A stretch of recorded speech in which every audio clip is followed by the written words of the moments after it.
Então, nós estamos na página 410, falando dos eus, e vamos para o capítulo 36, a vida como uma narrativa. A vida como uma narrativa.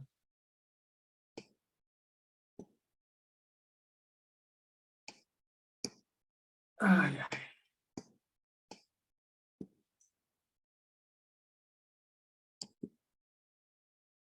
Decisões são moldados pelas lembranças, e as lembranças podem estar erradas. A evidência representa um profundo desafio à ideia de que os humanos têm preferências consistentes e sabem como maximizá-las, um dos fundamentos do modelo de agente racional. Há uma inconsistência incorporada ao design de nossas mentes. Temos fortes preferências acerca da duração de nossas experiências de dor e prazer.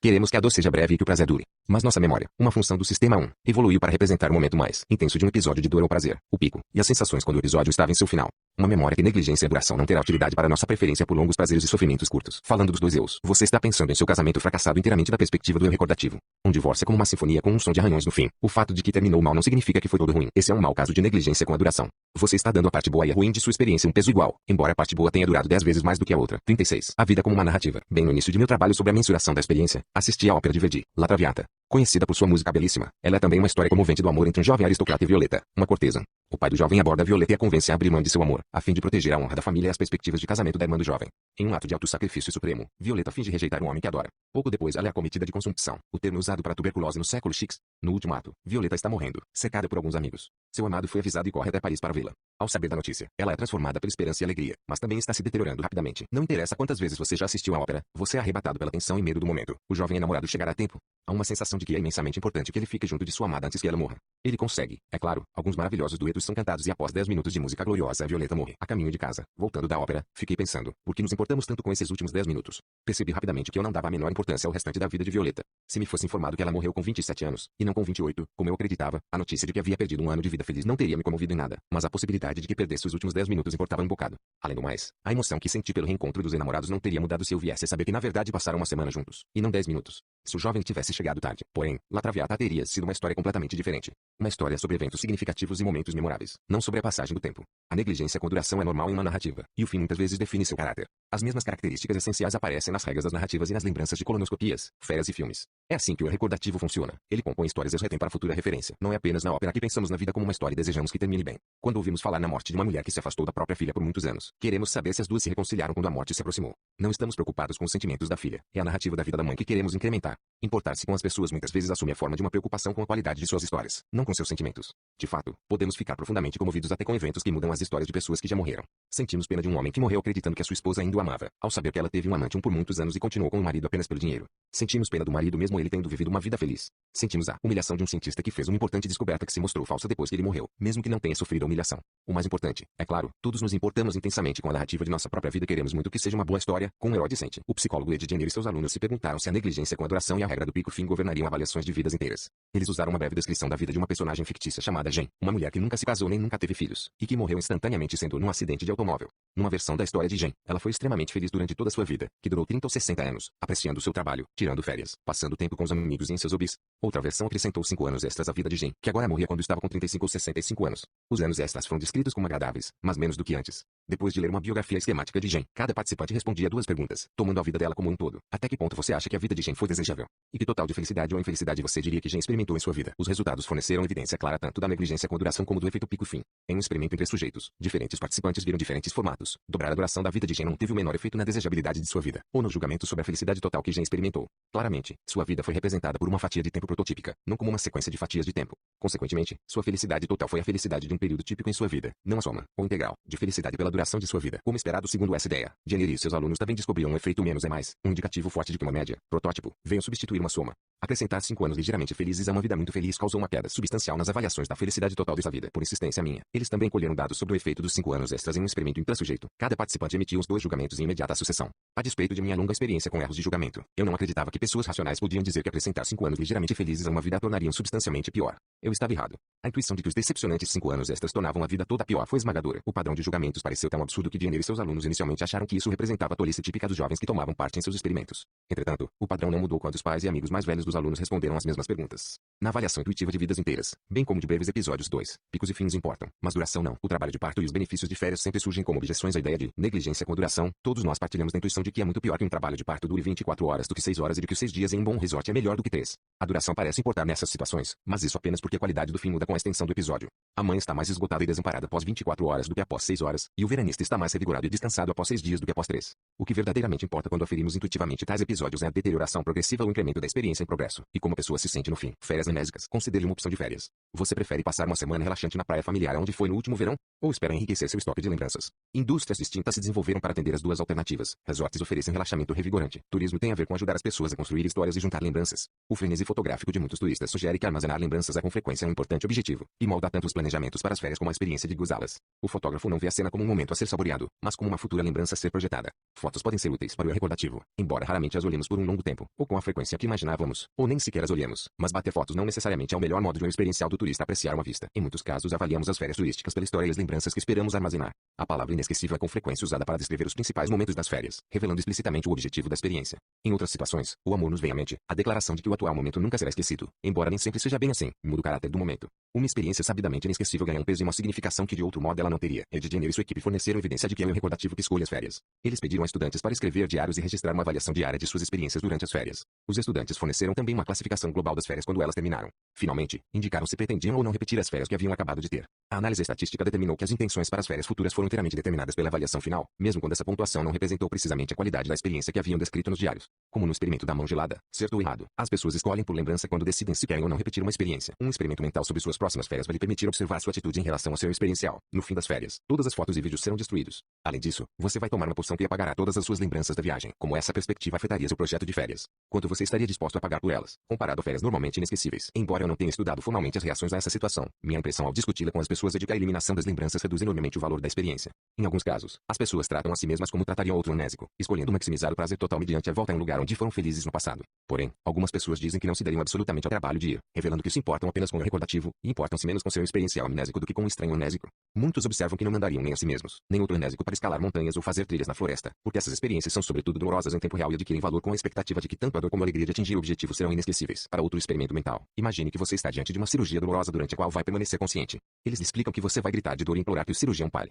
Contudo, prometem a você um medicamento indutor de amnésia que varrerá completamente qualquer lembrança do episódio. Como você se sente diante dessa perspectiva? Aqui, mais uma vez, minha observação informal é de que a maioria das pessoas se revela notavelmente indiferente aos sofrimentos do seu experiencial. Alguns dizem que não dão a menor importância. Outros partilham de meu sentimento, que é de que sinto pena de meu sofrendo, mas não mais do que sentiria de um estranho em sofrimento. Por mais estranho que pareça, eu sou o meu recordativo, e o experiencial, que vive de fato minha vida, é como um estranho para mim, falando da vida como uma narrativa. Ele está tentando desesperadamente proteger a história de toda uma vida de integridade, que corre risco com o mais recente episódio. Até que ponto ele está disposto a ter uma relação sexual casual é sinal de uma completa negligência com a duração. Você parece devotar suas férias inteiras à construção de lembranças. Será que não é melhor pôr a câmera de lado e aproveitar o momento, mesmo que não seja tão inesquecível assim? Ela é paciente de Alzheimer. Ela não mantém mais uma narrativa de sua vida, mas seu experiencial continua sensível à beleza e à bondade. 37. Bem-estar experimentado. Quando me interessei pelo estudo do bem-estar, há cerca de 15 anos, descobri rapidamente que quase tudo que eu sabia sobre o assunto vinha das respostas de milhões de pessoas a variações mínimas de uma questão de estudo, que era de forma geral aceita como uma medida de felicidade. A pergunta é claramente endereçada ao seu recordativo, que é convidado a pensar sobre sua vida. Tudo considerado, até que ponto você está satisfeito com sua vida como um todo hoje em dia? Tendo chegado ao tema do bem-estar a partir do estudo das lembranças equivocadas de colonoscopias e mãos dolorosamente geladas, fiquei naturalmente desconfiado da satisfação global com a vida como uma medida válida de bem-estar.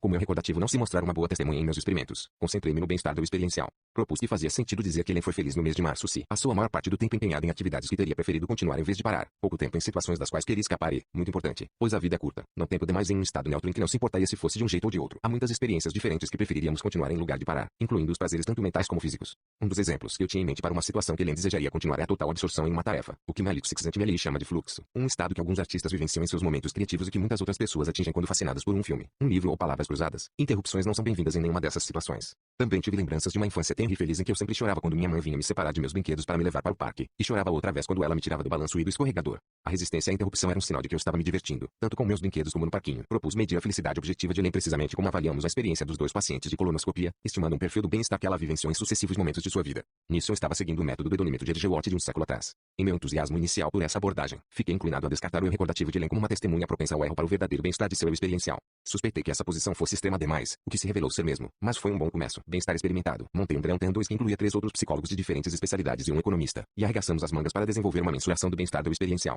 Um registro contínuo de experiência infelizmente era impossível. Uma pessoa não pode viver normalmente se fica relatando constantemente suas experiências. A alternativa mais próxima era a amostragem da experiência, um método Pixix-XML tinha inventado. A tecnologia avançou desde seus primeiros usos. A amostragem da experiência é hoje implementada programando o celular de uma pessoa para bipar ou vibrar intervalos aleatórios durante o dia. O aparelho apresenta então um breve menu de questões sobre o que o voluntário está fazendo e com quem estava quando foi interrompido. Os participantes são apresentados também a escalas de classificação para relatar a intensidade de vários sentimentos: 3 felicidade, tensão, raiva, preocupação, envolvimento, dor física e outros. A amostragem de experiência é dispendiosa e onerosa, embora seja menos incômoda do que a maioria das pessoas espera inicialmente. Responder as perguntas leva muito pouco tempo. Uma alternativa mais prática é a necessária. Então desenvolvemos um método que chamamos de método da reconstrução do dia, da Reconstruction Method, DRM, na sigla em inglês. Esperávamos que isso aproximasse os resultados da amostragem de experiência e fornecesse informação adicional sobre o modo como as pessoas passam seu tempo. 4. As participantes, todas mulheres, nos primeiros estudos, eram convidadas para uma sessão de 2 horas. Primeiro pedimos a elas para repassar o dia anterior em detalhes, separando em episódios como cenas em um filme. Posteriormente, elas respondiam a perguntas sobre cada episódio, baseadas no método da amostragem da experiência. Elas selecionavam atividades em que estavam envolvidas a partir de uma lista e indicavam em qual delas prestaram mais atenção.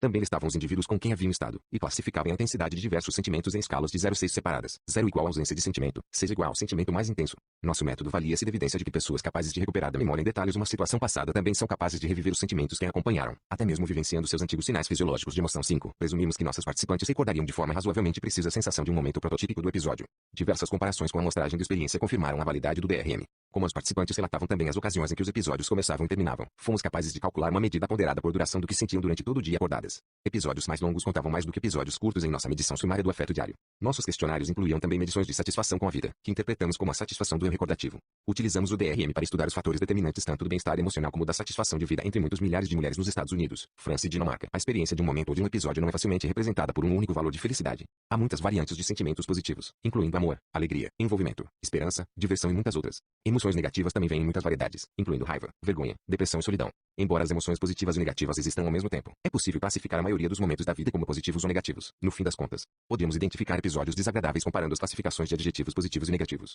Chamávamos um episódio de desagradável se um sentimento negativo recebia uma classificação mais elevada do que todos os sentimentos positivos. Descobrimos que as mulheres norte-americanas passam em torno de 19% do tempo em um estado de desagrado, proporção um pouco mais elevada do que as francesas, 16%, ou dinamarquesas, 14%. Chamamos a porcentagem de tempo que um indivíduo passa em um estado de desagrado de índice 6,27. Por exemplo, um indivíduo que passa de 4 a 16 horas de seu tempo desperto em um estado de desagrado apresentaria um índice de 25%. A vantagem do índice é que ele está baseado não numa escala de classificação, mas em uma medição objetiva de tempo. Se o índice para uma população cai de 20% para 18%, você pode inferir que o tempo total que a população gasta em desconforto emocional ou sofrimento diminui um décimo. Uma observação surpreendente foi a extensão da desigualdade na distribuição de dor emocional. 7. Cerca de metade das nossas participantes relataram ter passado um dia inteiro sem experimentar um episódio desagradável. Por outro lado, uma minoria significativa da população vivenciou considerável aflição emocional durante grande parte do dia. Ao que parece, uma pequena fração da população arca com a maior parte do sofrimento, seja devido a alguma enfermidade física ou mental, um temperamento infeliz ou aos azares e tragédias pessoais em sua vida. Um índice também pode ser calculado por atividades. Por exemplo, podemos medir a proporção de tempo que as pessoas passam em um estado emocional negativo quando utilizam transporte público, trabalham ou interagem com seus pais, esposos ou filhos. Para 1.000 norte-americanas numa cidade do meio oeste, o índice foi de 29% para pegar o trem de manhã, 27% para o trabalho, 24% para cuidar dos filhos, 18% para o serviço doméstico, 12% para a socialização, 12% para assistir à televisão e 5% para sexo. O índice era em cerca de 6% mais elevado nos dias úteis do que nos fins de semana, em grande parte porque nos fins de semana as pessoas passam menos tempo em atividades de que não gostam e não sofrem a tensão e o estresse associados com o trabalho. A maior surpresa foi a experiência emocional do tempo gasto com os filhos, que para as mulheres norte-americanas era ligeiramente menos agradável do que fazer o serviço doméstico. Aqui encontramos um dos poucos contrastes entre mulheres francesas e norte-americanas. As francesas passam menos tempo com os filhos, mas aproveitam mais, talvez porque tenham mais acesso a serviços de cuidados infantis e passem menos tempo durante o dia levando as crianças de carro de uma atividade para outra. O humor do indivíduo a um dado momento depende de seu temperamento e felicidade total, mas o bem-estar emocional também flutua consideravelmente ao longo do dia e da semana. O humor do momento depende primordialmente da situação presente. O humor no trabalho, por exemplo, é muito pouco afetado pelos fatores que influenciam a satisfação geral com o emprego, incluindo benefícios e status. O mais importante são os fatores circunstanciais, como uma oportunidade de se socializar com os colegas, exposição a ruído alto, pressão de tempo, uma significativa fonte de afeto negativo e a presença imediata de um chefe. Em nosso primeiro estudo, a única coisa pior do que ficar sozinho. A atenção é crucial. Nosso estado emocional é amplamente determinado por aquilo em que prestamos atenção no momento, e normalmente estamos concentrados em nossa presente atividade no ambiente imediato. Há exceções, onde a qualidade da experiência subjetiva é dominada mais pelos pensamentos recorrentes do que pelos eventos do momento. Quando estamos felizes por estar apaixonados, podemos sentir alegria até parados no trânsito, e se sofremos algum pesar, podemos continuar deprimidos até assistindo a um filme de comédia. Em circunstâncias normais, porém, extraímos prazer e dor do que está acontecendo no momento, se prestarmos atenção. Para extrair prazer da comida, por exemplo, você deve prestar atenção no que está fazendo. Descobrimos que as mulheres francesas e norte-americanas gastam mais ou menos a mesma quantidade de tempo comendo, mas para as francesas comer tem uma probabilidade probabilidade 2 vezes maior de ser algo focado do que para as americanas. As americanas eram muito mais propensas a combinar a refeição com outras atividades, e seu prazer em comer ficava diluído de modo correspondente. Essas observações trazem implicações tanto para os indivíduos como para a sociedade. O uso do tempo é uma das áreas da vida sobre a qual as pessoas têm algum controle. Poucos indivíduos são capazes de deliberadamente adquirir uma disposição mais animada, mas alguns talvez consigam organizar suas vidas de modo a passar uma parte menor de seu dia indo e voltando do trabalho, e mais tempo fazendo coisas que apreciam com pessoas de que gostam. Os sentimentos associados com diferentes atividades sugerem que outro modo de melhorar a experiência é substituir o tempo de lazer passivo, como assistir à TV, para formas mais ativas de lazer, incluindo socialização e exercício. Da perspectiva social, melhoria do transporte público para a força de trabalho, disponibilidade de creches para as mulheres que trabalham fora e melhoria das oportunidades de socialização para a terceira idade podem ser maneiras relativamente eficientes de reduzir o índice da sociedade. Até mesmo uma redução de 1% seria uma conquista significativa, somando milhões de horas de prevenção de sofrimento. Estudos nacionais combinados de uso do tempo e bem-estar experimentado podem determinar as políticas sociais de múltiplas maneiras. O economista de nossa equipe, Alan Krueger, tomou a frente em um esforço de introduzir elementos desse método às estatísticas nacionais. Medições de bem-estar experimentado hoje são rotineiramente usadas em estudos nacionais de larga escala nos Estados Unidos, Canadá e Europa, e o Gallup Ouro 8 estendeu essas medições a milhões de voluntários nos Estados Unidos e em mais de 150 países. As pesquisas do Gallup obtiveram informações sobre as emoções vivenciadas durante o dia anterior, embora em menos detalhes do que o DRM.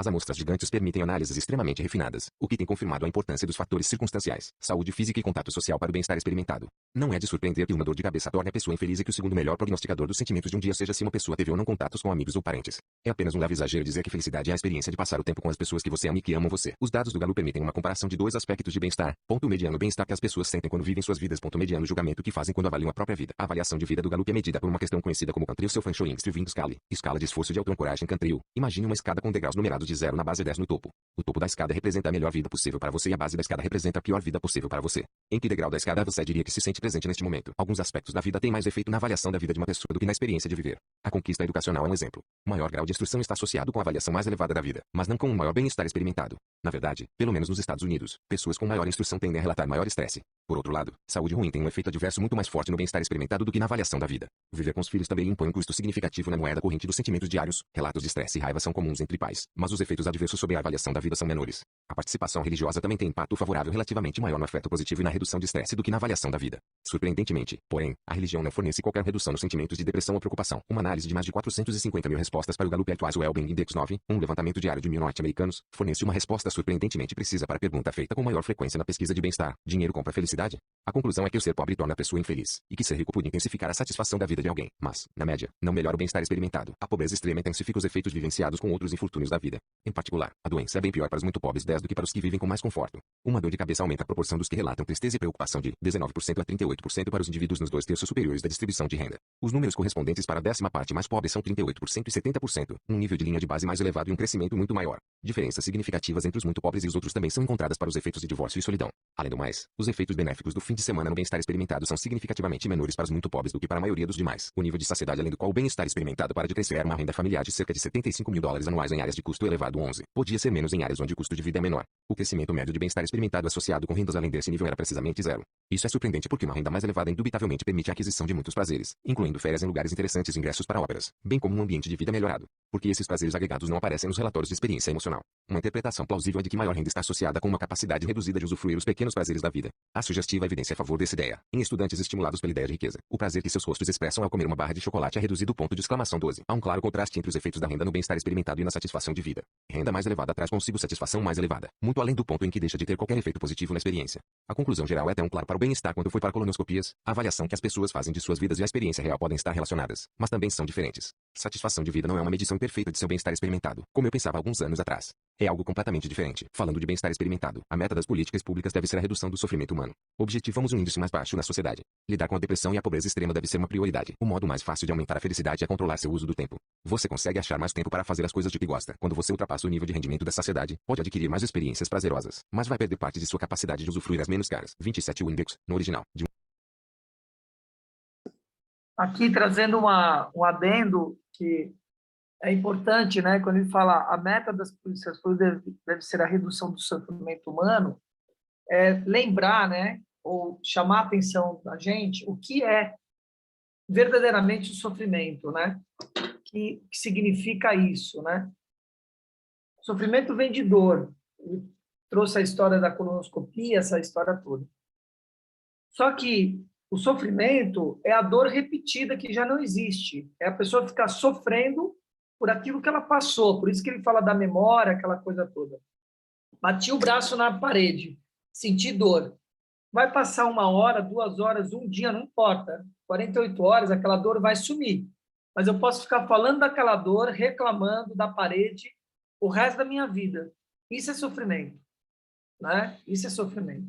Então, a pessoa ter consciência que aquilo já foi, equalizar o evento e seguir.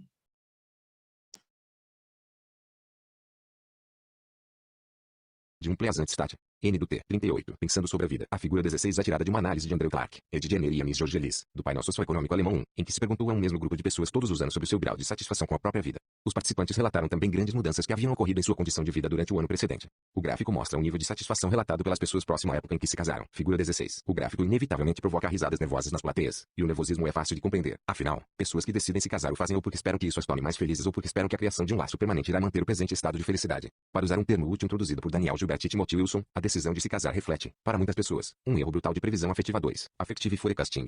No dia do casamento, a noiva e o noivo sabem que a taxa de divórcio é elevada e que a incidência de decepção com o cônjuge é ainda mais elevada, mas não acreditam que essas estatísticas se apliquem a eles. A novidade chocante da figura 16 é o declínio abrupto da satisfação com a vida. O gráfico é comumente interpretado como investigando um processo de adaptação, em que as primeiras alegrias do casamento rapidamente desaparecem à medida que a experiência se torna rotineira. Porém, outra abordagem é possível, a qual foca nas heurísticas de julgamento. Aqui perguntamos o que acontece na cabeça das pessoas quando lhes pedimos para avaliar sua vida. As perguntas até que ponto você está satisfeito com sua vida como um todo? E até que ponto você está feliz hoje em dia? Não são tão simples quanto qual é o seu número de telefone? De que maneira os participantes do estudo conseguem responder a questões assim em poucos segundos, como todos fazem? Ajudará se você pensar nisso como outro julgamento, como é também o caso para outras questões. Algumas pessoas talvez já tenham uma resposta pronta, que formularam em outra ocasião em que avaliaram sua vida. Outros, provavelmente a maioria, não encontra rapidamente uma resposta para a pergunta exata que lhes foi feita, e automaticamente torna sua tarefa mais fácil com a substituição, dando a resposta para outra pergunta. O sistema 1 está em operação. Quando olhamos para a figura 16 sob essa luz, ela assume um significado diferente. As respostas para muitas questões simples podem ser colocadas no lugar de uma avaliação global da vida. Lembre-se do levantamento em que estudantes a quem fora perguntado quantos encontros haviam tido no mês anterior relataram sobre sua felicidade ultimamente como se sair com alguém fosse o único fato significativo em suas vidas. 3.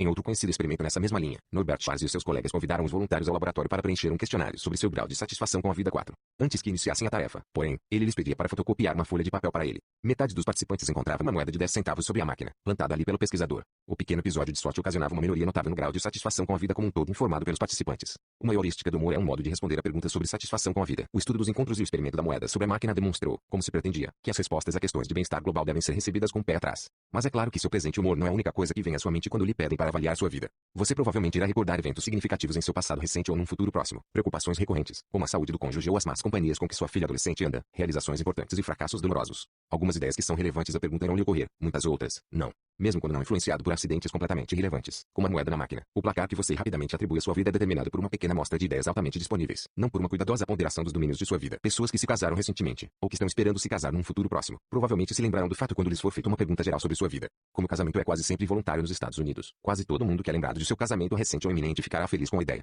Atenção é a chave do enigma. A figura 16 pode ser lida como um gráfico da probabilidade de que as pessoas pensarão em seu casamento recente ou próximo quando lhes for perguntado sobre sua vida. A proeminência desse pensamento está fadada a diminuir com a passagem do tempo, conforme seu caráter de novidade minguar. A figura mostra um nível anormalmente alto de satisfação com a vida que dura 2 ou 3 anos em torno da ocorrência do casamento. Entretanto, se esse aparente pico reflete o transcorrer de tempo de uma heurística para responder à questão, há pouco que podemos aprender com ele, seja sobre felicidade, seja sobre o processo de adaptação ao casamento. Não podemos inferir a partir disso que uma maré de felicidade aumentada dura por vários anos e gradualmente recua. Mesmo pessoas que ficam felizes de recordar seu casamento quando lhes fazemos uma pergunta sobre sua vida não necessariamente ficam felizes o resto do tempo. A menos que tenham pensamentos felizes sobre seu casamento durante grande parte do dia. Isso não vai influenciar diretamente sua felicidade. Até mesmo recém-casados, que são sortudos o bastante para gozar de um estado de feliz preocupação com seu amor mútuo, acabarão por voltar à Terra. E seu bem-estar experimentado mais uma vez irá depender, como é o caso com o resto de nós, do ambiente e das atividades do presente momento. Nos estudos do DRM, não há diferença global no bem-estar experimentado entre as mulheres que conviveram com um parceiro e as que não conviveram. Os detalhes de como os dois grupos usavam seu tempo explicou a constatação. Mulheres que têm um parceiro passam menos tempo sozinhas, mas também muito menos tempo com amigos. Elas passam mais tempo fazendo amor, o que é ótimo, mas também mais tempo executando o serviço doméstico, preparando comida e cuidando dos filhos, todas atividades relativamente impopulares.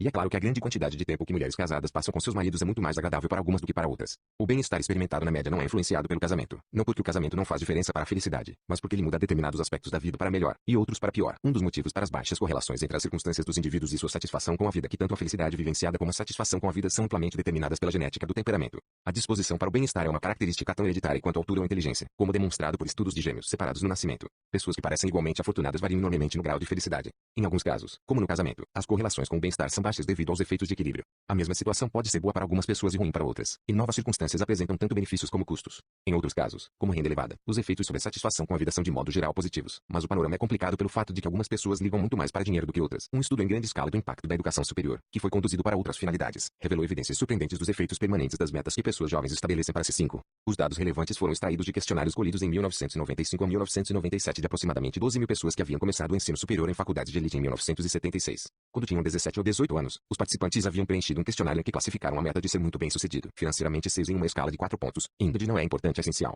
O questionário que eles completaram 20 anos depois incluía medições de seu rendimento em 1995, bem como uma medição global de satisfação com a vida. Métodos fazem uma grande diferença. 19 anos após terem declarado suas aspirações financeiras, muitas pessoas que desejavam uma renda alta haviam conseguido obtê-la. Entre os 597 médicos e outros profissionais de medicina na mesma amostra, por exemplo, cada ponto adicional na escala de importância do dinheiro estava associado a um incremento de mais de 14 mil dólares de renda no trabalho, em dólares de 1995. Mulheres casadas que não trabalhavam também tendiam a exibir satisfação com suas ambições financeiras. Cada ponto na escala se traduzia em mais de 12 mil dólares de renda doméstica somada para essas mulheres, evidentemente por intermédio dos ganhos de seus esposos. A importância que as pessoas atribuíam à renda aos 18 anos também antecipava a satisfação delas com sua renda quando adultas. Comparamos a satisfação de vida em um grupo de renda elevada, mais de 200 mil dólares de renda doméstica, com um grupo de renda entre baixa e moderada, menos de 50 mil dólares. O efeito da renda na satisfação da vida foi maior para os que haviam apontado o sucesso financeiro como meta essencial, 0,57 ponto numa escala de 5 pontos. A diferença correspondente para os que haviam indicado que dinheiro não era importante 7 era apenas 0,12. As pessoas que queriam dinheiro e conseguiram estavam significativamente mais satisfeitas do que a média. As que queriam dinheiro e não conseguiram estavam significativamente mais insatisfeitas. O mesmo princípio se aplica a outras metas. Uma receita para uma idade adulta insatisfeita é estabelecer metas que sejam particularmente difíceis de atingir.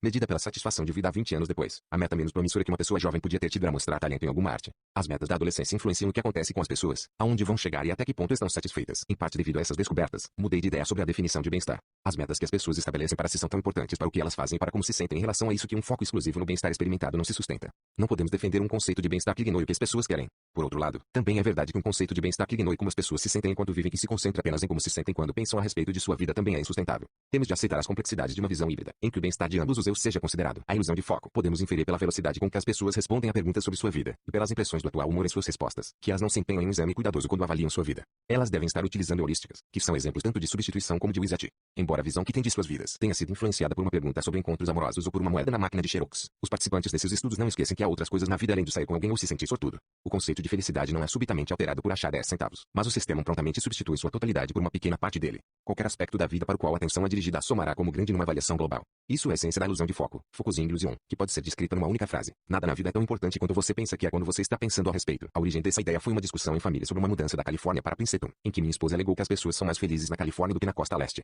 Argumentei que o clima comprovadamente não é um determinante importante do bem-estar. Os países escandinavos estão provavelmente entre os mais felizes do mundo. Observei que circunstâncias de vida permanentes têm pouco efeito sobre o bem-estar e tentei em vão convencer minha esposa de que suas intuições sobre a felicidade dos californianos 8 eram um erro de previsão afetiva. Pouco tempo depois, com essa discussão ainda em mente, participei de um workshop sobre a ciência social do aquecimento global. Uma colega apresentou um argumento que estava baseado em sua visão do bem-estar da população do planeta Terra no próximo século. Argumentei que é absurdo prever como seria viver em um planeta mais quente quando não sabemos sequer como é viver na Califórnia. Pouco depois dessa conversa, meu colega Davi Chicago e eu recebemos fundos de pesquisa para estudar duas questões. Será que as pessoas que vivem na Califórnia são mais felizes do que as outras? E quais são as crenças populares sobre a felicidade relativa dos californianos? Recrutamos grandes amostras de estudantes de importantes universidades estaduais da Califórnia, Ohio e Michigan. Com alguns deles obtivemos um relato detalhado de sua satisfação com vários aspectos de sua vida 9. Com outros obtivemos uma predição de como alguém com seus interesses e valores, que morou em algum outro lugar, completaria o mesmo questionário. Enquanto analisávamos os dados, ficou óbvio que eu vencer o debate familiar 10. Como esperado, os estudantes nas duas regiões diferiram enormemente em sua atitude para com o próprio clima. Os californianos apreciavam seu clima e os moradores do meio oeste desprezavam o deles. Mas o clima não era um determinante importante do bem-estar. Na verdade, não havia a menor diferença entre o grau de satisfação com a vida dos estudantes da Califórnia e do meio oeste 11.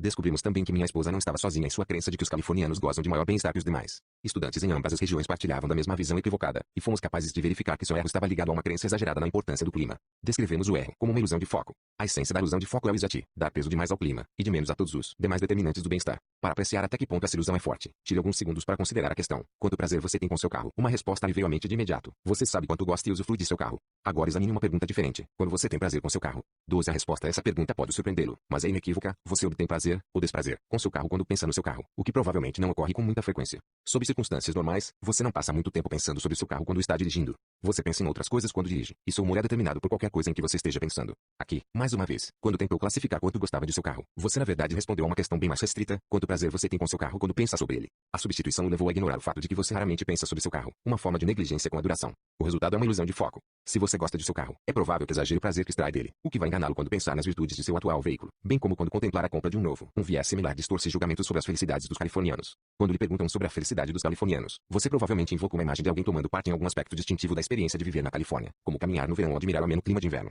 A ilusão de foco surge porque os californianos na verdade passam pouco tempo envolvidos nesses aspectos de sua vida. Além do mais, californianos de longa data dificilmente vão pensar no clima quando lhes for solicitada uma avaliação global de suas vidas. Se você morou lá toda a sua vida e não viaja muito, viver na Califórnia é como ter 10 dedos nos pés. Bom, mas não é algo a que se dê grande atenção. Pensamentos de qualquer aspecto da vida têm maior probabilidade de serem proeminentes se uma alternativa contrastante está altamente disponível. Pessoas que se mudaram recentemente para a Califórnia vão responder de forma diferente. Considere uma pessoa arrojada que se mudou de Ohio para buscar a felicidade em um clima melhor. Durante alguns anos após se mudar, uma pergunta sobre sua satisfação com a vida provavelmente o lembrará da mudança e também evocará pensamentos dos climas contrastantes nos dois estados. A comparação certamente favorecerá a Califórnia, e atenção a esse aspecto da vida talvez distorça seu verdadeiro peso em experiência. Contudo, a ilusão de foco também pode trazer conforto. Estando ou não de fato feliz após a mudança, o indivíduo relatará que está mais feliz, pois pensamentos sobre o clima vão fazer com que acredite estar. A ilusão de foco pode levar as pessoas a se enganar sobre seu presente estado de bem-estar, bem como sobre a felicidade dos outros, e sobre sua própria felicidade no futuro. Que proporção do dia paraplégicos passam de mau humor? 13. Essa pergunta quase certamente fez você pensar em um paraplégico que no momento está pensando em algum aspecto de sua condição. Sua conjectura sobre o humor de um paraplégico, portanto, será provavelmente acertada nos primeiros dias após o acidente que o deixou inválido. Durante algum tempo após o evento, vítimas de acidente quase não pensam em outra coisa.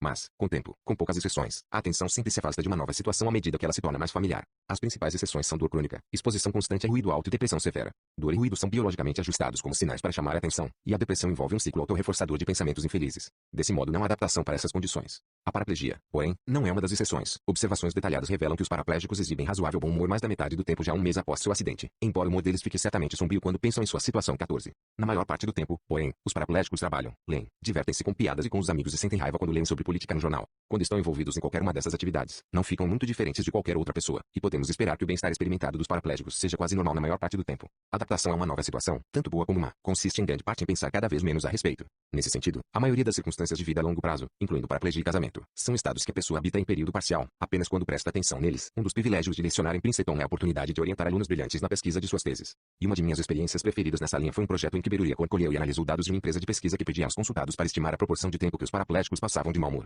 Ela dividiu os pesquisados em dois grupos. Um era informado de que o acidente incapacitante ocorrera um mês antes, o outro, um ano antes. Além disso, cada participante dizia se conhecia um paraplégico pessoalmente. Os dois grupos mostraram ampla concordância em seu julgamento sobre os paraplégicos recentes. Os que conheciam um paraplégico estimaram 75% de mau humor. Os que tiveram de imaginar um paraplégico disseram 70%. Por outro lado, os dois grupos diferiram acentuadamente em suas estimativas do humor dos paraplégicos um ano após os acidentes. Os que conheciam um paraplégico sugeriram 41% como sua estimativa do tempo passado nesse mau humor. As estimativas dos que não estavam pessoalmente familiarizados com o paraplégico foram em média de 68%. Evidentemente, os que conheciam um paraplégico haviam observado o gradual afastamento de atenção de sua própria condição, mas outros não previram que essa adaptação ocorreria. Julgamentos sobre o humor de ganhadores da loteria um mês e um ano após o evento mostraram exatamente o mesmo padrão. Podemos esperar que a satisfação de vida entre paraplégicos e outras condições crônicas e opressivas seja baixa relativamente ao seu bem-estar experimentado, pois o pedido de que avaliem suas vidas os lembrará inevitavelmente da vida dos outros e da vida que costumavam levar. De forma consistente com essa ideia, estudos recentes de pacientes de colostomia 15 produziram inconsistências dramáticas entre o bem-estar experimentado dos pacientes e sua avaliação sobre as próprias vidas. A amostragem da experiência não exibe diferença em felicidade vivenciada entre esses pacientes e uma população saudável. E contudo, pacientes de colostomia estariam dispostos a trocar anos de sua vida por uma vida mais curta sem a colostomia.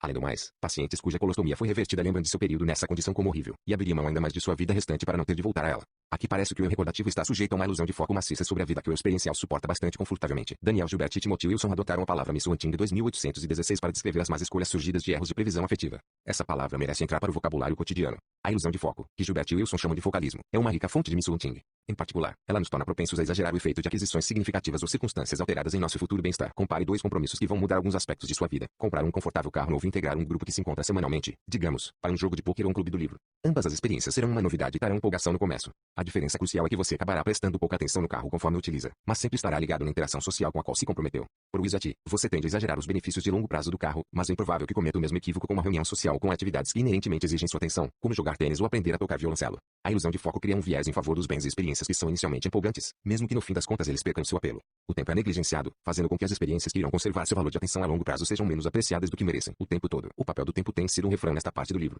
É algo lógico descrever a vida do experiencial como uma série de momentos, cada um com um valor. O valor de um episódio, tenho chamado isso de total de hedonímetro, é simplesmente a soma dos valores de seus momentos. Mas não é assim que a mente representa episódios. O eu recordativo, como descrevi, também conta histórias e faz escolhas, e nem as histórias nem as escolhas representam o tempo de forma apropriada. No modo narrador de histórias, um episódio é representado por alguns poucos momentos críticos, especialmente o início, o pico e o fim. A duração é negligenciada. Vimos esse foco em momentos singulares, tanto na situação da mão gelada como na história de Violeta. Vimos uma diferente forma de negligência com a adoração na teoria da perspectiva, em que um estado é representado pela transição para ele. Ganhar na loteria produz um novo estado de riqueza que vai durar por algum tempo, mas a utilidade de decisão corresponde à intensidade antecipada da reação à notícia de que a pessoa ganhou. A retirada de atenção e outras adaptações ao novo estado são negligenciadas. Somente essa fina fatia de tempo é considerada. O mesmo foco na transição para o novo estado e a mesma negligência com o tempo e adaptação são encontrados em previsões da reação a doenças crônicas e, é claro, na ilusão de foco. O equívoco que as pessoas cometem na ilusão de foco implica dar atenção a momentos selecionados e negligenciar o que acontece em outros momentos. A mente é boa com histórias, mas não parece bem projetada para o processamento do tempo. Durante os últimos 10 anos, descobrimos muitos fatos sobre a felicidade. Mas descobrimos também que a palavra felicidade não possui um significado simples e não deve ser usada como se possuísse.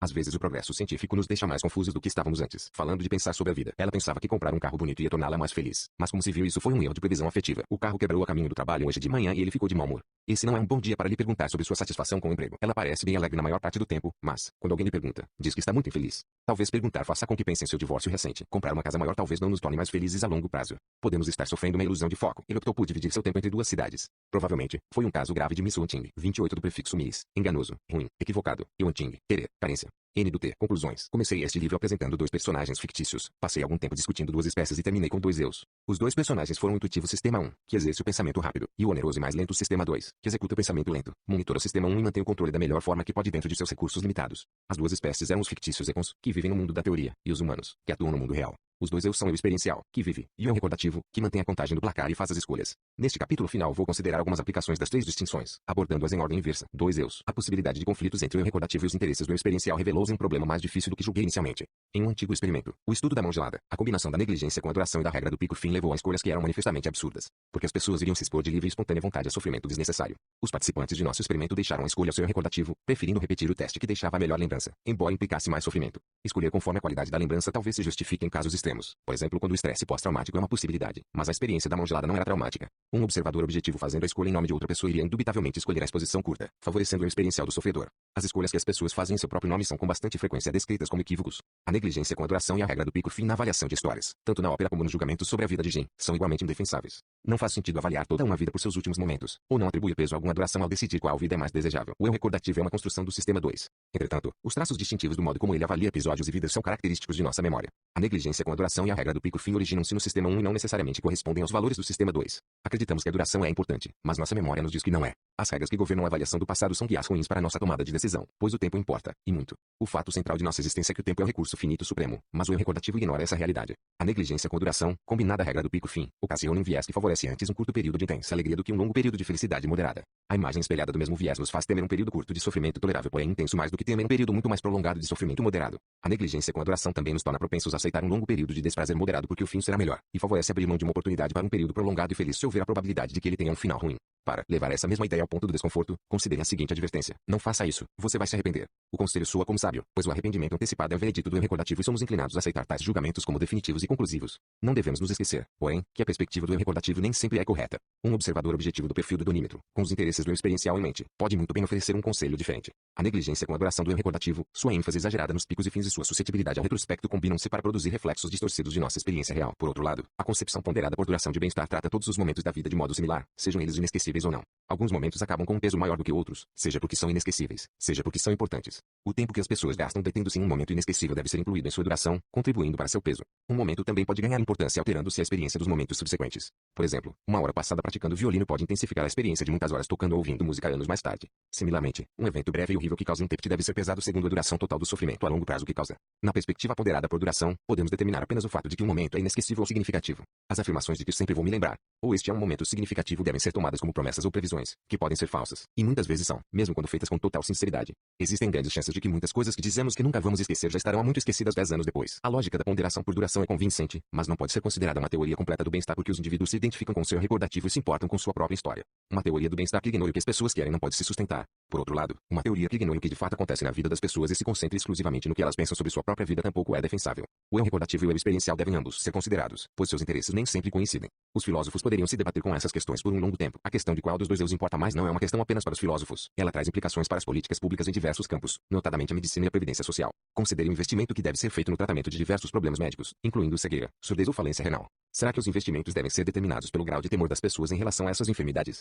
Os investimentos devem ser orientados pelo sofrimento que os pacientes de fato passam? Ou devem se pautar pela intensidade do desejo dos pacientes em se ver aliviados de sua condição e pelos sacrifícios que estariam dispostos a fazer para alcançar esse alívio? A classificação da cegueira e da surdez, ou da colostomia e da diálise, pode muito bem ser diferente, dependendo de qual medida da gravidade do sofrimento for utilizada. Nenhuma solução fácil encontra-se à vista, mas a questão é importante demais para ser ignorada. 17. A possibilidade de usar medidas de bem-estar como indicadores para orientar as políticas do governo. 18 tem atraído considerável interesse, recentemente, tanto entre acadêmicos como entre diversos governos da Europa. Hoje é concebível, algo que nem sequer se cogitava há poucos anos, que um índice da quantidade de sofrimento na sociedade venha a ser um dia incluído nas estatísticas nacionais, a exemplo das taxas de desemprego, incapacitação física e renda. Esse projeto já fez um grande progresso, e com os humanos, na linguagem do dia a dia, chamamos as pessoas de razoáveis se podemos argumentar com elas, se suas crenças estão de modo geral sintonizadas com a realidade e se suas preferências estão alinhadas com seus interesses e valores. A palavra racional transmite uma imagem de maior deliberação, mais cálculo, menos entusiasmo, mas na linguagem comum uma pessoa racional certamente é razoável. Para os economistas e teóricos da decisão, o adjetivo possui um significado completamente diferente. O único teste de racionalidade não é se as crenças e preferências de uma pessoa são razoáveis, mas se elas são internamente consistentes. Uma pessoa racional pode acreditar em fantasmas na medida em que todas suas outras crenças forem consistentes com a existência de fantasmas. Uma pessoa racional pode preferir ser odiada a ser amada, contanto que suas preferências sejam consistentes. Racionalidade é coerência lógica, seja ela razoável ou não. Econs são racionais por essa definição, mas há evidências esmagadoras de que os humanos não podem ser. Um econ não seria suscetível a premine, wisati, enquadramento estreito, visão de dentro ou reversões de preferência, coisa que os humanos são incapazes de evitar de forma consistente. A definição de racionalidade como coerência é impossivelmente restritiva. Ela pede adesão a regras de lógica que uma mente finita não é capaz de implementar. Pessoas razoáveis não podem ser racionais segundo essa definição, mas elas não devem ser rotuladas como irracionais por essa razão. Irracional é uma palavra forte. 19, que conota impulsividade, emotividade e uma resistência obstinada ao argumento razoável. Eu costumo me encolher todo quando dizem que meu trabalho com alunos demonstra que as escolhas humanas são irracionais, quando na verdade nossa pesquisa apenas mostrou que os humanos não são bem descritos pelo modelo de agente racional. Embora os humanos não sejam irracionais, eles com frequência necessitam de ajuda para fazer julgamentos mais precisos e tomar decisões melhores. Em alguns casos, as políticas públicas e as instituições podem fornecer essa ajuda. Essas afirmações talvez pareçam inócuas, mas são na verdade bastante controversas. Tal como interpretado pela importante Escola Econômica de Chicago, a fé na racionalidade humana está estreitamente ligada a uma ideologia em que é desnecessário e até imoral proteger as pessoas contra suas escolhas. Pessoas racionais devem ser livres, e devem ser responsáveis por cuidar de si mesmas. Milton Friedman, o principal pensador dessa escola, expressou essa visão no título de um de seus populares livros, Liberdade de Escolher. A pressuposição de que os agentes são racionais fornece a fundamentação intelectual para a abordagem libertária das políticas públicas, não interferir com o direito de escolha das pessoas, a menos que essas escolhas acarretem danos aos outros. Políticas libertárias são ainda mais encorajadas pela admiração com eficiência dos mercados em alocar os bens para as pessoas que estão dispostas a pagar mais por eles. Um famoso exemplo da abordagem de Chicago intitula-se a Theory of Rational Addiction, uma teoria do vício racional. Ela explica como um agente racional com forte preferência por gratificação intensa e imediata talvez tome a decisão racional de aceitar o futuro vício 20 como consequência. Certa vez ouvi Gary Becker, um dos autores daquele artigo, que é também um membro da escola de Chicago laureado com o Nobel, defendendo uma veia um pouco mais leve, mas não inteiramente como uma piada, que deveríamos considerar a possibilidade de explicar assim chamada epidemia de obesidade pela crença das pessoas de que uma cura para o diabetes em breve estará disponível. Seu argumento era valioso. Quando observamos as pessoas agindo de maneiras que parecem estranhas, devemos primeiro examinar a possibilidade de terem uma boa razão para fazer o que fazem. Interpretações psicológicas só devem ser invocadas quando as razões se tornam implausíveis, o que a explicação de Becker para a obesidade provavelmente é. Numa nação de econs, o governo deve ficar fora do caminho, permitindo que os econs ajam como bem lhes aprover, contanto que não causem danos uns aos outros. Se um motociclista decide andar sem capacete, um libertário apoiará seu direito de fazer tal coisa. Os cidadãos sabem o que estão fazendo, mesmo quando escolhem não guardar dinheiro para ver isso ou quando se expõem a substâncias viciantes. Às vezes há um lado injusto nessa posição. Pessoas mais velhas que não pouparam o suficiente para a aposentadoria recebem um pouco mais de simpatia do que alguém que reclama da conta após consumir uma farta refeição em um restaurante. Há então muita coisa em jogo no debate entre a escola de Chicago e os economistas comportamentais, que rejeitam a forma extrema do modelo de agente racional. Liberdade não é um valor contestado. Todos os participantes no debate são a favor disso. Mas a vida é mais complexa para os economistas comportamentais do que para os adeptos ferrenhos da racionalidade humana. Nenhum economista comportamental será a favor de um Estado que force seus cidadãos a ter uma dieta balanceada e assistir apenas a programas de televisão que sejam bons para a alma. Para os economistas comportamentais, porém, a liberdade tem um custo, que é arcado pelos indivíduos que fazem escolhas ruins, e pela sociedade que se sente na obrigação de ajudá-los. A decisão de proteger ou não os indivíduos contra seus erros apresenta desse modo um dilema para os economistas comportamentais. Os economistas da escola de Chicago não enfrentam esse problema, pois os agentes racionais não cometem enganos. Para os defensores dessa escola, a liberdade não apresenta custo algum. Em 2008, o economista Richard Thaler e o jurista Carl Sunstein se uniram para escrever um livro, Nudge, que rapidamente se tornou um best-seller internacional e a Bíblia da economia comportamental. O livro deles introduziu diversas palavras novas na língua, incluindo econs e humanos. Também apresentou um conjunto de soluções para o dilema de como ajudar as pessoas a tomar boas decisões sem restringir sua liberdade. Thaler e Sunstein defendem uma posição de paternalismo libertário, em que se permite que o Estado e outras instituições deem um empurrão nas pessoas para que elas tomem decisões que sirvam a seus próprios interesses de longo prazo. A indicação para integrar um plano de aposentadoria como opção default é exemplo desse cutucão ou empurrãozinho. É difícil argumentar que a liberdade de alguém ficará diminuída ao participar automaticamente de um plano, quando tudo que as pessoas têm a fazer é aticar um campo excluindo-as da proposta. Como vimos antes, o enquadramento da decisão do indivíduo. Thaler e Sunstein chamam isso de arquitetura da escolha. Exerce um efeito enorme no resultado. O empurrão está baseado em psicologia sólida, que descrevi anteriormente. A opção default naturalmente é percebida como a escolha normal. Desviar da escolha normal é um gesto de comissão, o que exige mais deliberação laboriosa, implica maior responsabilidade e tem maior probabilidade de evocar arrependimento do que se você não fizesse nada. Essas são forças poderosas que podem orientar a decisão de alguém que de outro modo está inseguro sobre o que fazer. Humanos, mais do que econs, também necessitam ser protegidos de outros que deliberadamente exploram suas fraquezas, e sobretudo as idiosincrasias do sistema 1 e a preguiça do sistema 2. Os agentes racionais supostamente tomam decisões importantes com cuidado, e usam toda a informação que lhes é fornecida. Um econ vai ler e compreender as letras miúdas de um contrato antes de assiná-lo, mas os humanos em geral não fazem isso. Uma empresa inescrupulosa que redige contratos que os clientes costumam assinar sem ler possui considerável margem de manobra legal para ocultar informação importante à vista de todos. Uma implicação perniciosa do modelo de agente racional em sua forma extrema é que os clientes supostamente não precisam de proteção alguma além da garantia de que informação relevante seja exposta. O tamanho da fonte e a complexidade da linguagem em que é mostrada não são considerados relevantes. Um econ sabe como lidar com as letras miúdas quando vem ao caso. Por outro lado, entre as recomendações de Nudge está a exigência de que as empresas ofereçam contratos suficientemente simples de serem lidos e compreendidos por seus clientes humanos. É um bom sinal que algumas dessas recomendações tenham conhecido significativa oposição de empresas cujos lucros possivelmente virão a sofrer se seus clientes estiverem mais bem informados. Um mundo em que empresas competem oferecendo produtos melhores é preferível em que a vencedora é a empresa mais bem-sucedida em ofuscar uma característica notável do paternalismo libertar a seu apelo por todo um amplo espectro político. O carro-chefe de uma política pública comportamental, chamado Savimore Morito Morrow, POP mais para amanhã, foi apresentado no Congresso por uma coalizão incomum que incluía tanto conservadores extremos como liberais. O Savimore Morito Morrow é um plano financeiro que as empresas podem oferecer a seus empregados. As pessoas que o assinam autorizam o patrão a aumentar sua contribuição para um plano de poupança mediante uma proporção fixa sempre que recebem um aumento. A taxa crescente de poupança é implementada automaticamente até o empregado dizer que não quer mais participar. Essa inovação brilhante, proposta por Richard Thaler e John Bernanke em 2003, hoje melhorou a taxa de poupanças e as perspectivas futuras de milhões de trabalhadores. Ela está baseada solidamente nos princípios psicológicos que os leitores deste livro hão de reconhecer. Ela evita a resistência a uma perda imediata ao não exigir qualquer mudança imediata, ao vincular o crescimento da poupança aos aumentos de salário, transforma perdas em ganhos perdidos, com os quais é muito mais fácil de arcar, e a característica de automatismo alinha a preguiça do sistema 2 com os interesses de longo prazo dos trabalhadores. Tudo isso, é claro, sem obrigar ninguém a fazer alguma coisa que não queira e sem qualquer orientação mal-intencionada ou artimanha. O apelo do paternalismo libertário foi reconhecido em muitos países, incluindo o Reino Unido e a Coreia do Sul, e por políticos das mais diversas frentes, desde Tories até o governo democrata do presidente Obama. Com efeito, o governo britânico criou uma nova pequena unidade cuja missão é aplicar os princípios da ciência comportamental para ajudar o governo a cumprir melhor seus objetivos. O nome oficial dessa equipe é Behavioral Institute Theon, mas ela é conhecida tanto dentro como fora do governo como a Nudge Unit. Thaler é consultor da equipe. Em uma sequência novelesca a publicação de Nudge, Sunstein foi convidado pelo presidente Obama para servir como administrador do Office of Information and Regulatory Affairs, Gabinete de Informação e Assuntos Reguladores, posição que lhe rendeu considerável oportunidade para encorajar a aplicação das lições da psicologia e da economia comportamental às agências do governo. A missão está descrita no relatório 2010 do Office of Management and Budget, Gabinete de Administração e Orçamento. Os leitores deste livro vão apreciar a lógica por trás das recomendações específicas, incluindo o encorajamento de divulgações claras, simples, evidentes e significativas. Vão reconhecer também declarações de princípios como a apresentação importa muito. Se, por exemplo, um resultado potencial é enquadrado como uma perda, ele pode ter mais impacto do que se for apresentado como um ganho. O exemplo de uma regulamentação para o enquadramento de divulgações relativas ao consumo de combustível foi mencionado anteriormente. As aplicações adicionais que foram implementadas incluem inscrição automática em um seguro de saúde, uma nova versão para orientações dietéticas, substituindo a incompreensível pirâmide alimentar pela eficaz imagem de um prato de comida esquemático, chamado FODMAP, contendo uma dieta balanceada e uma regra elaborada pelo Departamento de Agricultura norte-americano permitindo a inclusão de mensagens como 90% livre de gorduras na embalagem de derivados de carne, contanto que a informação 10% de gordura também seja exibida contiguamente, em letras da mesma cor, tamanho e tipologia, e com a mesma cor de fundo, da informação sobre a percentagem magra. Os humanos, como os econs, precisam de ajuda para tomar boas decisões, e existem maneiras esclarecidas e não intrusivas de fornecer essa ajuda. Dois sistemas. Este livro descreveu o funcionamento da mente como uma interação desajeitada entre dois personagens fictícios, o sistema 1 automático e o sistema 2 laborioso. Você está agora bastante familiarizado com as personalidades dos dois sistemas e é capaz de antecipar como eles devem reagir a diferentes situações. E é claro que você se lembra também de que os dois sistemas não existem de fato no cérebro nem em parte alguma. O sistema 1 faz X é um atalho para X ocorre automaticamente. E o sistema 2 é mobilizado para fazer Y é um atalho para a excitação aumenta, pupila dilata, atenção é focada e a atividade Y é realizada. Espero que você ache a linguagem dos sistemas tão útil quanto eu, e que tenha adquirido uma percepção intuitiva de como eles funcionam sem ficar confuso com a questão de que não existem. Tendo feito essa advertência necessária, continuarei a utilizar essa linguagem até o fim. O atento sistema 2 é quem pensamos que somos.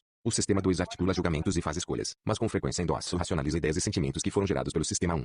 Você pode não saber que está sendo otimista em relação a um projeto porque alguma coisa em seu líder lembra sua estimada irmã, ou que não gosta de uma pessoa que se parece vagamente com seu dentista. Se lhe for pedido uma explicação, porém, você vai buscar na memória alguns motivos para apresentar, e certamente vai encontrar alguns. Além do mais, vai acreditar na história que elaborar. Mas o sistema 2 não é meramente um defensor do sistema 1. Ele também impede muitas ideias estúpidas e impulsos inadequados de se expressarem abertamente. O investimento de atenção melhora o desempenho em inúmeras atividades. Pense nos riscos de dirigir por um espaço estreito enquanto sua mente está vagando, e é essencial para algumas tarefas, incluindo comparação, escolha e raciocínio ordenado. Entretanto, o sistema 2 não é um exemplo de racionalidade. Suas capacidades são limitadas, bem como o conhecimento ao qual ele tem acesso. Nem sempre pensamos direito quando raciocinamos, e os erros nem sempre são devidos a intuições intrusivas e incorretas.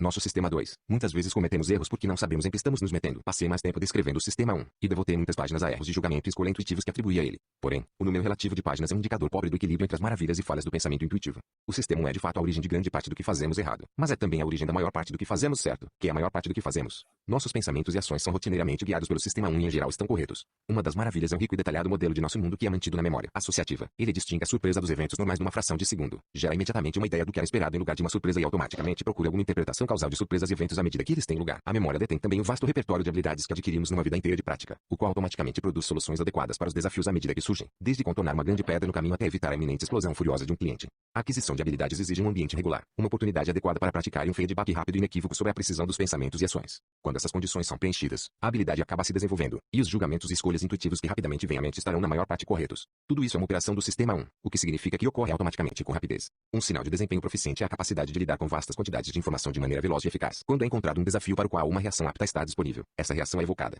O que acontece na ausência da habilidade? Às vezes, como no problema 17x24 igual, que pede por uma resposta específica, fica imediatamente óbvio que o sistema 2 deve ser invocado. Mas é raro o sistema 1 ficar confuso. O sistema 1 não se deixa coibir por limites de capacidade e é pródigo em seus cálculos. Quando empenhado na busca de resposta para uma questão, ele simultaneamente gera as respostas para questões relacionadas, e talvez forneça uma resposta que vem mais facilmente à cabeça em substituição à que era exigida. Nessa concepção de heurística, a resposta heurística não é necessariamente mais simples ou mais frugal do que a pergunta original, é apenas mais acessível, calculada com maior rapidez e facilidade. As respostas heurísticas não são aleatórias, e muitas vezes estão aproximadamente corretas, e às vezes, completamente erradas. O sistema registra o conforto cognitivo com que processa informação, mas não gera um sinal de alerta quando se torna pouco confiável. Respostas intuitivas vêm à mente com rapidez e confiança, sejam originadas das habilidades, sejam da heurística. Não existe um modo simples do sistema 2 fazer a distinção entre uma reação apta e uma reação heurística. Seu único recurso é reduzir a velocidade e tentar construir uma resposta por conta própria, coisa que ele reluta em fazer porque é indolente. Muitas sugestões do sistema 1 são casualmente endossadas com mínima verificação, como no problema do bastão e da bola. É assim que o sistema 1 adquire sua má reputação como fonte de erros e vieses. Suas características operativas, que incluem use-a-ti, equiparação de intensidade e coerência associativa, entre outras, dão origem a vieses previsíveis e ilusões cognitivas como ancoragem, previsões não regressivas, superconfiança e inúmeras outras. O que pode ser feito com relação aos vieses?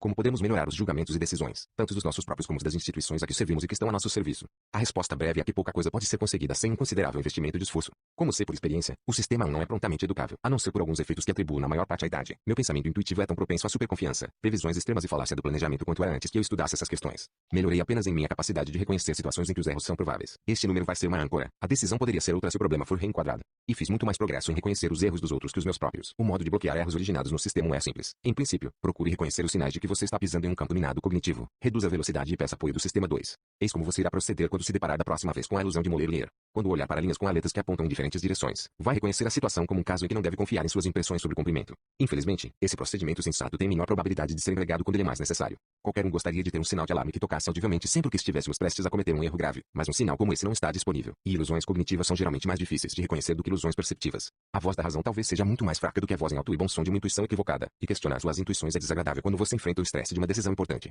Mais dúvida é a última coisa que você quer quando está com problemas. A conclusão é que é muito mais fácil identificar um campo minado quando você observa os outros andando por ele do que quando é você que faz isso. Observadores estão menos ocupados cognitivamente e estão mais abertos a informações do que os atores. Foi por esse motivo que escrevi um livro mais orientado para as críticas e as conversas de escritório do que para os tomadores de decisão. As organizações são melhores do que os indivíduos quando se trata de evitar erros, pois naturalmente pensam mais lentamente e têm o poder de impor procedimentos ordenados. As organizações podem instituir e impor 21 aplicação de úteis listas de checagem, bem como de exercícios mais elaborados, como prognóstico com base na classe de referência e pré-mortem. Ao menos em parte, fornecendo um vocabulário distinto 22, as organizações também podem encorajar uma cultura em que as pessoas fiquem de olho umas nas outras ao se aproximarem de campos minados. Seja lá o que mais ela produz, toda organização é uma fábrica de julgamentos e decisões. E toda fábrica deve ter maneiras de assegurar a qualidade de seus produtos no projeto inicial, na fabricação e nas inspeções finais. Os estágios correspondentes na produção de decisões são o enquadramento do problema que deve ser solucionado, o conjunto de informação relevante que leva a uma decisão e a reflexão e revisão. Uma organização que procure melhorar seu produto decisório deve rotineiramente buscar uma melhor eficiência em cada um desses estágios. O conceito operativo é rotina. Controle de qualidade constante é uma alternativa para as revisões por atacado dos processos que as organizações comumente empreendem na esteira dos desastres. Há muito por fazer para melhorar a tomada de decisões.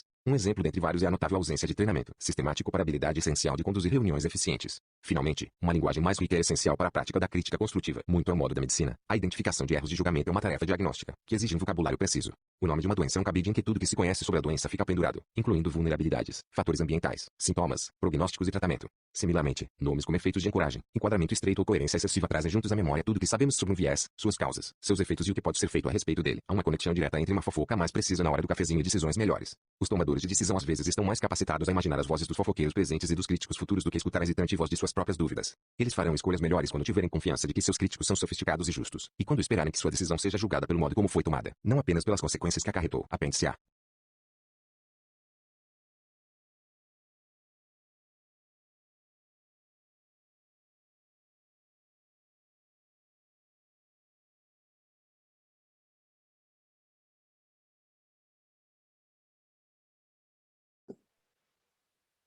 Ei, queridos.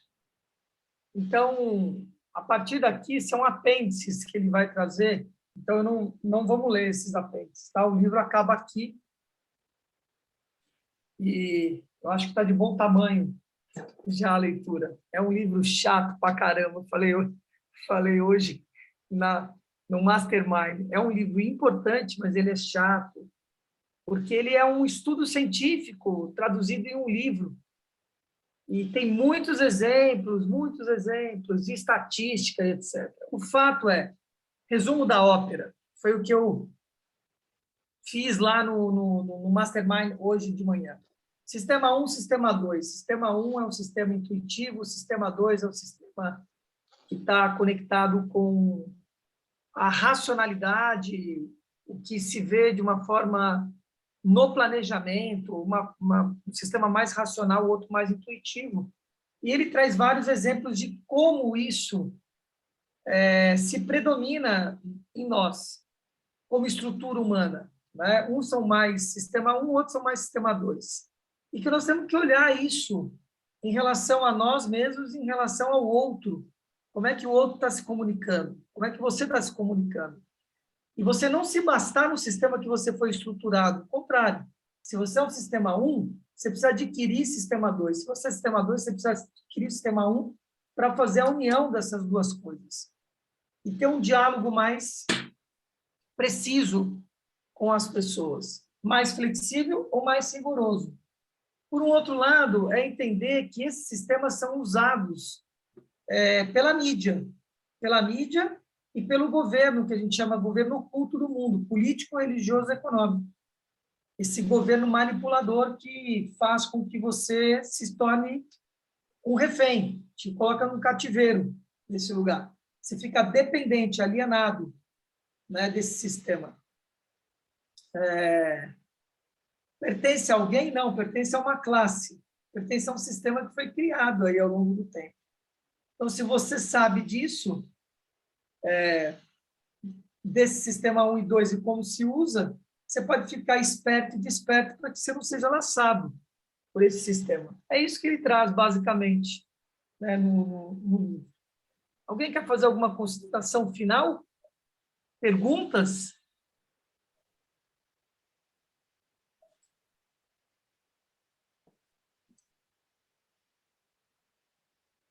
Eu, Marcelo, perdi parte da leitura porque a internet caiu. Tudo bem, mas você não perdeu o contexto, texto e contexto, Jussara? Não, parece incrível, mas eu acho até que ficou muito ligado até a nossa conversa inicial com a Luísa, não, esqueci o nome Luzia, dela, Solange.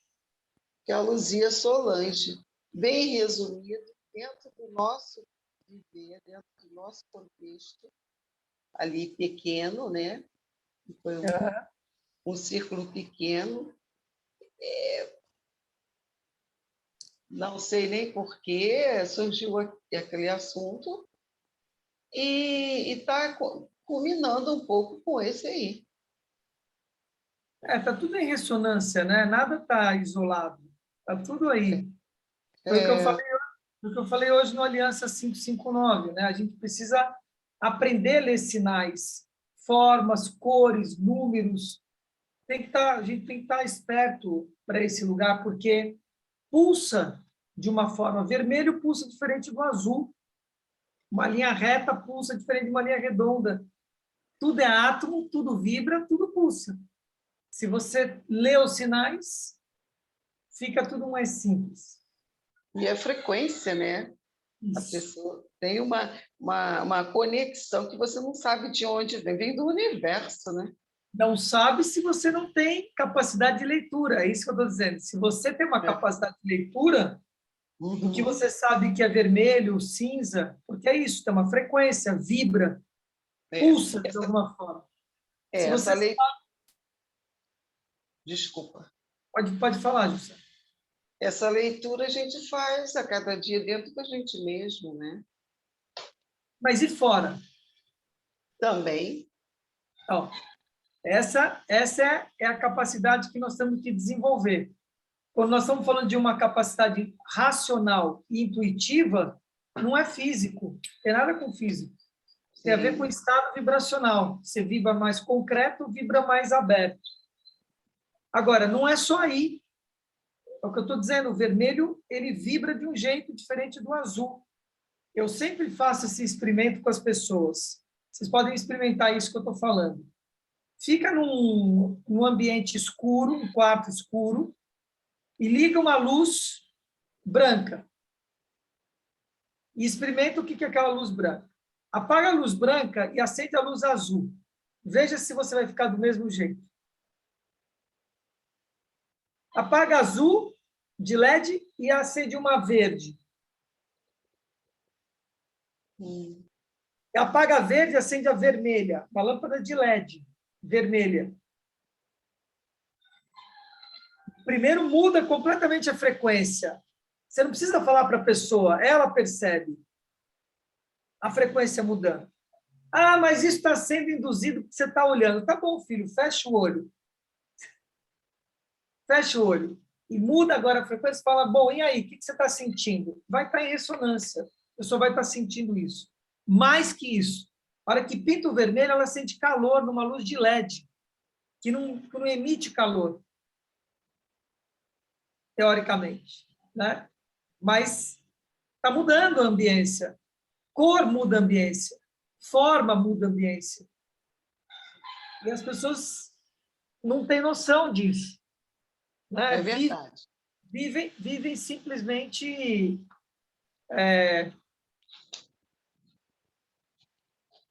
tocando barco.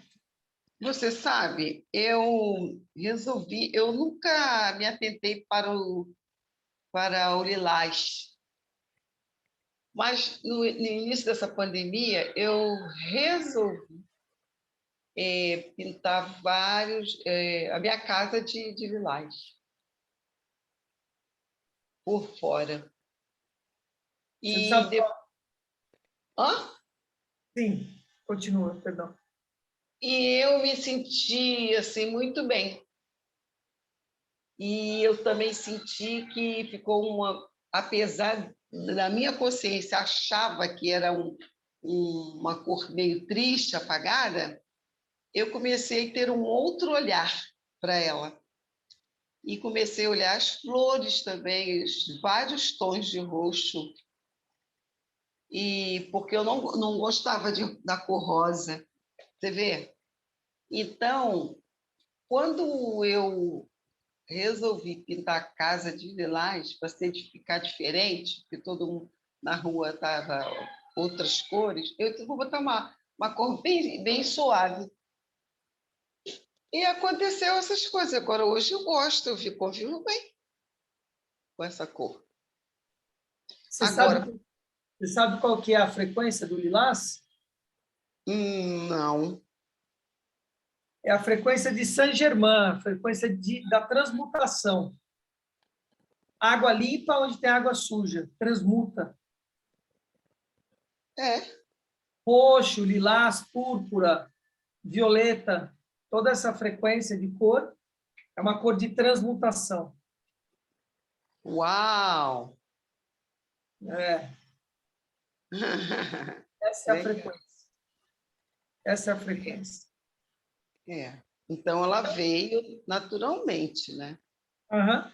Mas não tem acaso. Está transmutando muita coisa aí. Coisa sua, coisa da casa, que já pessoas que moravam nessa casa antes, se tivesse... Não sei se você construiu a casa, mas... Não. Isso fica impregnado nas paredes, nos átomos, né? Tudo. No ambiente. Que mistério, né? Porque eu comprei essa casa e o dono falou: minha esposa vai morrer, que ela está com câncer, e eu vou me desfazer da casa, ver se eu faço uma viagem ainda com ela para a Espanha, de onde ela era. Então, Aí eu falei: não, eu não vou comprar essa casa enquanto Dona Silvana estiver viva, porque ela gosta muito da casa, ele falou. Por que eu ia comprar essa casa? Passaram 5 meses, E depois eles me chamaram, me ligaram, não, eu só quero vender essa casa se for para a senhora. E ela também concordou. E aí eu digo, bom, então ela mesma já está alegre com esse fato, então eu vou comprar a casa. E comprei. Mas ambos morreram já. E deixaram os móveis também. Era mobiliada a casa. E eu fui tirando aos poucos, fui dando. Tinha muita coisa boa na casa. Mas eu sentia vontade de dar, eu fui dando, fui dando. É isso. Eu acho que Então, agora tem... você está transmutando a energia deles da casa. Esse lilás é a transmutação da energia deles. Faz quanto tempo isso? Comprei essa casa em março de 2004. Mas eu venho pintando ela. Mas eu pintei de verde, porque antes ela era creme, mais para marrom. E dentro também era muito escura. O teto era também tudo baseado em creme e marrom, preto. Eu mudei. Eu fui clareando à medida do tempo. Mas esse ano, justamente agora na pandemia, no início, eu resolvi pintar de lilás. E mudou muita coisa mesmo. É isso. Verde é cura, né? Cor verde é cura e as pessoas não entendem por quê, né? Assim, eles só repetem, né? Precisa se aprofundar nas coisas, né? Ele é verde porque ele é cura, né? A cor verde, porque ele representa a primavera. Sim. E a primavera no sentido da prima verdade, daquilo que floresce virgem, virginal, equilibrado, sem imaculado, sem nenhuma impureza. É por isso que é a cor da cura, o verde, né? Que é o que você pintou primeiro a casa. Agora, Jussara, coloca a turmalina negra na sua casa, viu? Turmalina negra, né? Compra turmalina negra bruta, não precisa ser lapidada, não. Tá? Pedra de turmalina negra. Ah, uma pedra. Turmalina é pedra. Entendi. Pedra. Vou te falar uma coisa. Eu me mudei dessa casa. E depois que eu reformei ela toda, eu me mudei. Você não está mais nela, você está falando? Não, não estou mais nela. E fico assim, alugo ou não alugo? Fico sempre me questionando bastante sobre isso. E voltei para um... Agora estou vendo aqui que no apartamento ele é creme e branco. Tem que alugar. Por que você não vai alugar? Aluga. Qual que é a dúvida? Aluga. Você tem que Né? rentabilizar, claro, tem que rentabilizar. Porque ela está grande. A casa é grande e eu também dividi ela em duas. E fico assim, aluga, não aluga.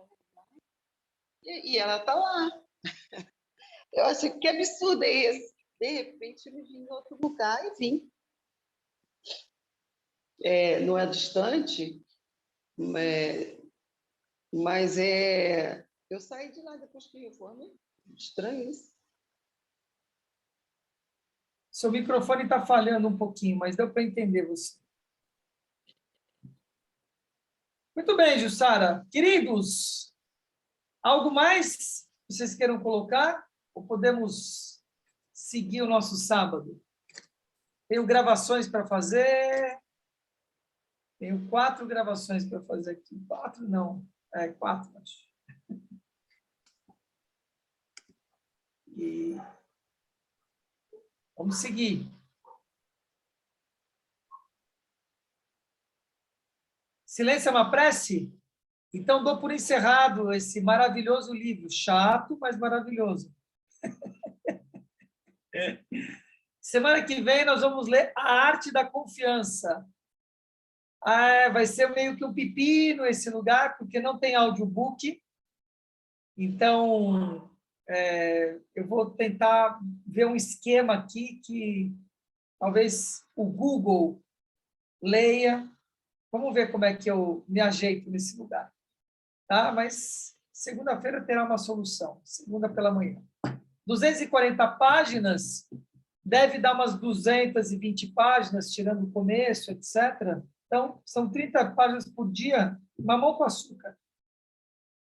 Leiturinha de 15, 20 minutos por dia, light. A gente matou o livro em uma semana. Um beijo na alma de vocês, que vocês curtam o carnaval no sentido de entender o profano e o sagrado, que eles estão juntos. Amor e sexo. Escuta essa música da Rita Lee, que fala muito sobre isso. Entender o profano e o sagrado. Não é negar o profano. A gente vive no profano, a gente vive no impuro. Esse planeta é impuro. E não é impuro do mal. É impureza. Tem bactérias, tem vírus, tem poeira. A gente está limpando a casa, limpando as ruas, limpando o corpo, limpando o nariz, limpando as fezes, limpando a roupa, limpando... Nós estamos o tempo todo limpando o quê? O que sujou. Então, se suja a alma também. Pensamentos e sentimentos. É simples assim. Limpa-se aqui o que se suja aqui, limpa-se a alma diante do Deus vivo, pedindo misericórdia e reconhecendo as transgressões. Então, não é uma questão de não viver o profano está aí, para ser vivido mesmo, tá? Não é para você ser profano ou entrar em contato e viver com isto, não é isso. Mas é entender que um não vive sem o outro, como o quente não vive sem o frio, como a direita não vive sem a esquerda. O sagrado não vive sem o profano neste planeta. Então, que a gente tenha uma profunda reflexão nesse carnaval que fala sobre isso, e que a gente entre em contato para equilibrar as forças com a assinatura de Deus, com a obra dele, que é o centenário terrestre. Terra, fogo, água e ar, mineral, vegetal e animal. Está aí, está tudo aí, é tão simples, entende? Entrar em contato mesmo com a natureza. A nossa natureza com a natureza humana com a natureza terrestre. Entrar em contato para equilibrar essas forças. Ok? Recado dado. Um beijo na alma de vocês. A gente se vê segunda-feira. Valeu, gente. Até mais.